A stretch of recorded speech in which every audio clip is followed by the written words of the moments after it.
Assalamualaikum warahmatullahi wabarakatuh. Perkenalkan, saya Azizi Syafilara, mahasiswa di Universitas Islam Negeri Sumatera Utara di jurusan Pendidikan Bahasa Inggris semester 6. Ini adalah video kuliah kerja nyata saya. Selamat menyaksikan. Kita tahu bahwa pada saat ini pandemi COVID-19 tengah melanda bumi kita.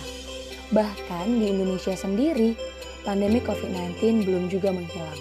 Dan bahkan setiap hari korbannya terus bertambah. Tapi jangan terus sedih dan juga jangan murung. Karena dari pandemi COVID-19 ternyata ada loh istilah-istilah baru yang bisa menambah vocabulary kita.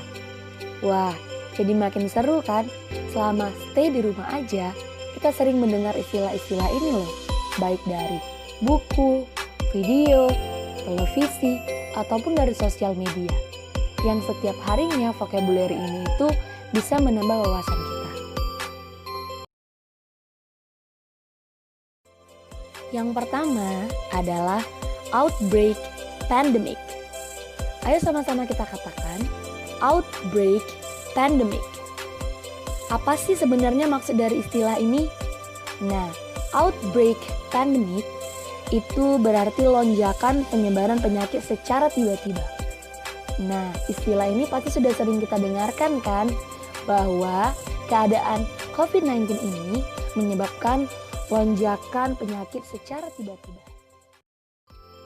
Nah, yang kedua adalah social distancing. Ayo katakan bersama-sama, social distancing.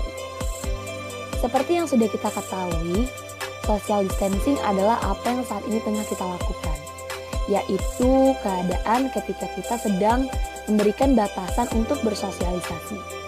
Nah, sejak merebaknya COVID-19, segala aktivitas publik harus dibatasi. Misalnya sekolah, tempat kerja, tempat wisata, dan kompetisi olahraga terpaksa harus ditunda. Ini adalah kalimat yang pasti sering sekali kita dengar. Social distancing artinya kita memberikan jarak di lingkup sosial, sehingga kita bisa menghindar dari keramaian.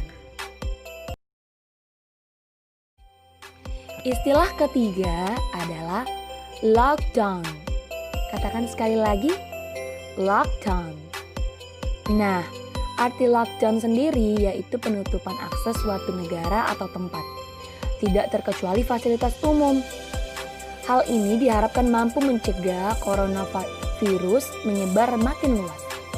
Penutupan akses dapat berupa larangan masuk ke suatu negara atau keluar dari suatu negara untuk tujuan tertentu, serta penutupan sejumlah tempat wisata atau tempat umum lainnya. Pasti kamu juga udah gak asing kan mendengar istilah ini? Nah, vocabulary kamu bakalan terus bertambah loh. Yang keempat adalah self-quarantine. Katakan sekali lagi, self-quarantine. Nah, self-quarantine ini hampir serupa dengan social distancing. Self-quarantine merupakan anjuran untuk melakukan segala aktivitas dari rumah. Jika sering berpergian, dikhawatirkan COVID-19 akan menyebar dengan cepat, sehingga orang-orang lebih memilih untuk di rumah saja atau untuk mengkarantina diri sendiri di rumah. Yang kelima adalah suspek. Katakan sekali lagi yuk, suspek. Suspek merupakan orang yang dikhawatirkan terinfeksi coronavirus. Hal pertama yang akan diperiksa adalah riwayat berpergian. Seseorang dapat dianggap suspek COVID-19 jika dia pernah mendatangi negara atau kota yang pernah terjangkit virus secara meluas. Selain itu, jika gejala penyakit yang dialami mirip dengan gejala COVID-19, maka seseorang dapat dianggap sebagai suspek. Nah, kamu sudah sering juga kan mendengar istilah suspek? Ya, suspek ini adalah orang-orang yang masih diduga terkena atau terjangkit coronavirus. Yang keenam adalah vaksin. Nah, vaksin merupakan obat yang bertujuan untuk menyembuhkan suatu penyakit. Vaksin sangat berkaitan dengan penyakit berbahaya, contohnya coronavirus. Namun untuk sekarang vaksin untuk coronavirus masih dalam tahap uji coba dan belum bisa diproduksi dan didistribusikan secara massal. Wah, pasti sedih sekali kan teman-teman?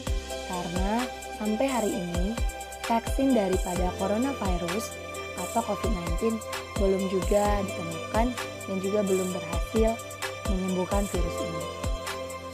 Wah, yuk sama-sama kita doakan semoga vaksinnya bisa segera ditemukan dan segala penyakit COVID-19 ini bisa hilang dari bumi. Nah, teman-teman, itulah tadi beberapa kosakata yang dapat membantu kamu memahami tentang COVID-19. Semoga wabah pandemi COVID-19 segera berakhir dan hilang serta musnah dari bumi. Sehingga kita bisa kembali bertemu lagi dan bisa bermain bersama lagi. Rasanya rindu untuk bertemu sudah semakin menggebu. Dan alam bebas juga telah menunggu kita untuk bisa bermain bersama. Kalau gitu, aku Azizi Syafila Rahab pamit undur diri dulu ya. Terima kasih sudah menyaksikan video ini. Jangan lupa di like, di komen, di share, dan di subscribe ya. Aku pamit dulu. Wassalamualaikum warahmatullahi wabarakatuh. Bye semuanya.